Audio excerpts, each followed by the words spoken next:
ఆచి చికెన్ మసాలా. జగిత్యాలలో నిర్వహించబోయేది జీవన్ రెడ్డి చేరిక సభన లేక బహిరంగ సభన అని మంత్రి అట్లూరి లక్ష్మణ్ ప్రశ్నించారు. సీఎం రేవంత్ రెడ్డిని ఇష్టం వచ్చినట్లు మాట్లాడుతున్నారని, బీఆర్ఎస్ నాయకులకు ఎందుకంత విషయం మీకని ఫైర్ అయ్యారు. కాంగ్రెస్ పార్టీని బలహీనపరచాలని కుట్రలు పన్నుతున్నారని ఆరోపించారు. కేటీఆర్, హరీష్ రావు ధర్మపురికి వస్తే కాంగ్రెస్ ప్రభుత్వం చేసిన అభివృద్ది చూపిస్తానన్నారు. కొప్పుల ఈశ్వర్ ఏం అభివృద్ది చేశారని తనను విమర్శిస్తున్నారని ప్రశ్నించారు. అక్రమ సంపాదనతో రేపు జగిత్యాలలో సభ పెడుతున్నారని, ఆ సభలో గత 10 ఏళ్లలో ఏం అభివృద్ది చేశారో చెప్పాలని మంత్రి అట్లూరి డిమాండ్ చేశారు.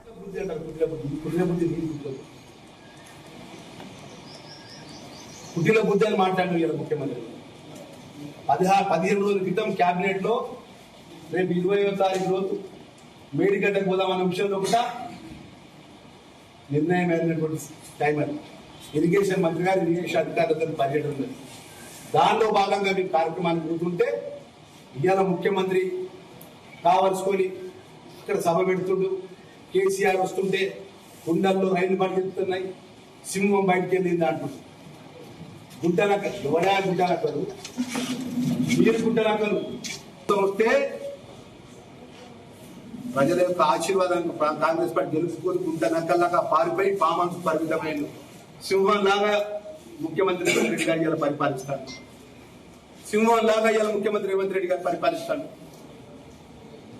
మీరు చేసి రాష్ట్రాన్ని అప్పుల పాలు చేస్తే నెల నెల వడ్డీలు కట్టుకుంటా, పేదవాళ్ళ సంక్షేమ కార్యక్రమం అమలు చేసుకుంటా, కేంద్రంలో నరేంద్ర మోడీ దక్షిణ ప్రాంతానికి సంబంధించినటువంటి ఈ లిమిటేషన్ దీని ద్వారా